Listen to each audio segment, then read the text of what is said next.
Welcome back, everyone, to a topic that honestly sounds a little contradictory at first glance. We're talking about why discipline is freedom. And I know right off the bat that might make some people scratch their heads, because discipline often feels like the opposite of freedom. It feels like rules, restrictions, things you have to do. But what if it's the very key to unlocking a life where you actually have more choices, more control, and ultimately more freedom? Yeah, I mean, when you first brought this up, Olivia, my initial thought was like, wait, isn't freedom about not having to do things? It's about spontaneous decisions, right? Not being tied down. But then I started thinking about it, and it's almost like a mental judo flip. The more disciplined I am in certain areas, the less I'm enslaved by others. It's wild. It totally is.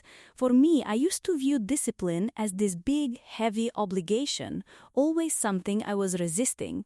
But I've come to realize that the lack of discipline actually creates more stress and more limitations.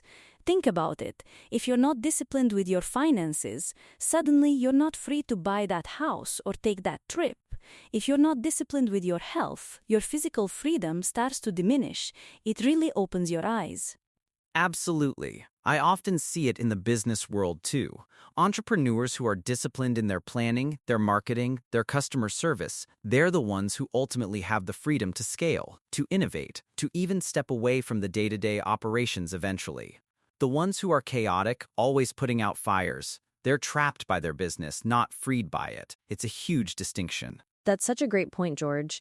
It makes me think about those small daily choices. Like, if I'm disciplined enough to wake up early and get my most important task done before the chaos of the day hits, that gives me the freedom to say yes to an impromptu coffee with a friend later, or to spend extra time with my kids without feeling guilty about looming deadlines. That wasn't a freedom I had when I was constantly procrastinating and feeling rushed. Yeah, it's like a trade-off, isn't it? You trade a little bit of immediate gratification or immediate freedom in the moment, like sleeping in, for a much larger, more impactful freedom later. It's a long game. I've been trying to be more disciplined with my evening routine, like putting my phone away an hour before bed. And initially, it felt so restrictive, but now I sleep better, I wake up more refreshed, and I actually have more energy to tackle my day, which gives me freedom to pursue hobbies I neglected. Oh, the phone one is huge, Adam. It's such a subtle form of enslavement, isn't it? That constant pull, the fear of missing out. Being disciplined enough to set boundaries with technology really does give you back your mental space and your attention. That, to me, is true freedom. The freedom to focus, to be present, instead of constantly reacting to external pings.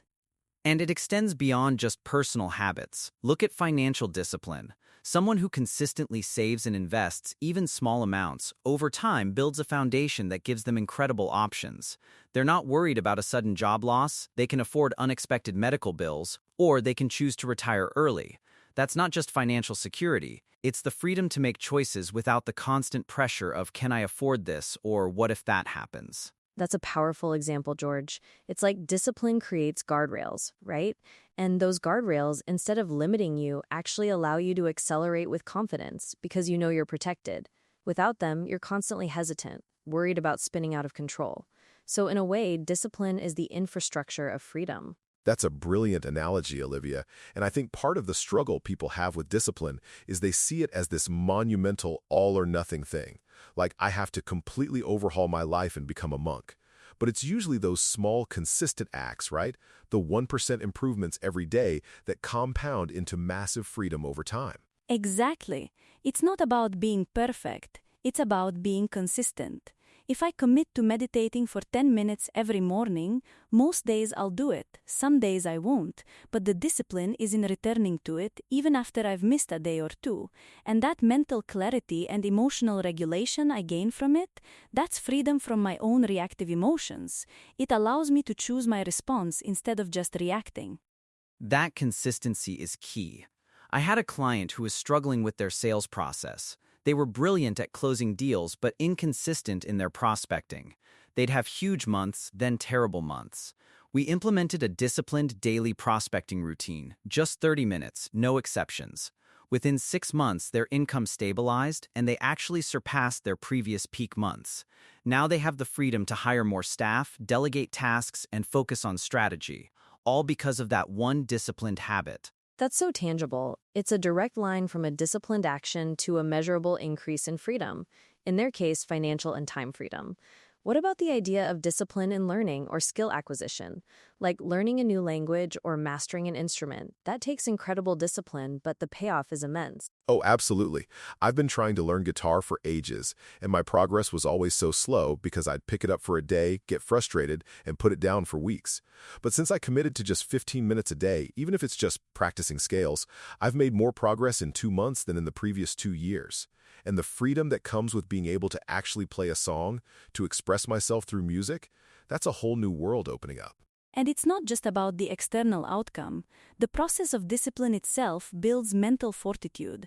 When you consistently show up for something, even when you don't feel like it, you build self-trust. You prove to yourself that you're capable of following through, and that internal freedom from self-doubt, that confidence, is invaluable in every area of life. Mia, you hit on something crucial there. Self-trust is the bedrock of confidence, and confidence empowers you to take on bigger challenges, to pursue bolder goals. If you're constantly letting yourself down, that erodes your belief in what you can achieve.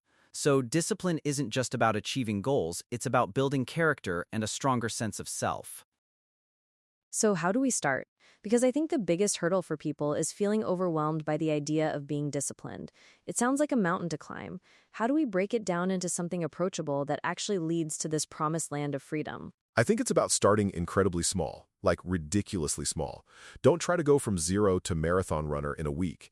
If you want to run, just put on your shoes and walk to the mailbox. If you want to write, just open the document and type one sentence. The goal isn't the grand achievement at first, it's building the habit of showing up. Once you show up consistently, you can gradually increase the intensity or duration. And connect it to your why. Why do you want this freedom? What specific freedom are you seeking? If it's financial freedom, picture what that means for your life. If it's physical freedom, imagine being able to hike that trail or play with your grandkids without pain. Having that clear why acts as a powerful motivator when the initial enthusiasm for discipline starts to wane.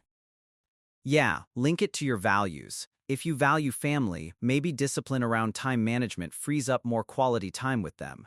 If you value creativity, disciplined practice hours give you the freedom to create meaningful work. It shouldn't feel like punishment, it should feel like an investment in what truly matters to you. That reframes it beautifully. It's not about punishment, it's about purpose. And that purpose is what ultimately grants you the freedom. It's choosing the harder path now for an easier, more expansive life later. It reminds me of the quote, "Freedom is not the absence of commitments, but the ability to choose and commit myself to what is best for me." That's what discipline truly offers, isn't it? Exactly. It's empowering to realize that the restrictions you impose on yourself through discipline are actually the levers you pull to create the life you genuinely want, rather than being reactive to circumstances. It's active choice, not passive acceptance. And the peace of mind that comes with it is incredible. When you know you're taking care of your responsibilities, working towards your goals, and showing up for yourself, that inner calm is a freedom in itself. Freedom from anxiety, from the nagging feeling of I should be doing something else. So, if you're out there listening and feeling overwhelmed by the idea of discipline, remember that it's not about being perfect, it's about consistent effort in the direction of your goals. And every single small act of discipline you commit to is a step towards a freer, more purposeful life. What a fantastic way to wrap it up, George. This conversation has really shifted my perspective even further. Discipline isn't a cage, it's the wings that allow you to fly to destinations you never thought possible. Thank you all for this incredibly insightful discussion on why discipline truly is freedom. And thank you, our listeners, for joining us.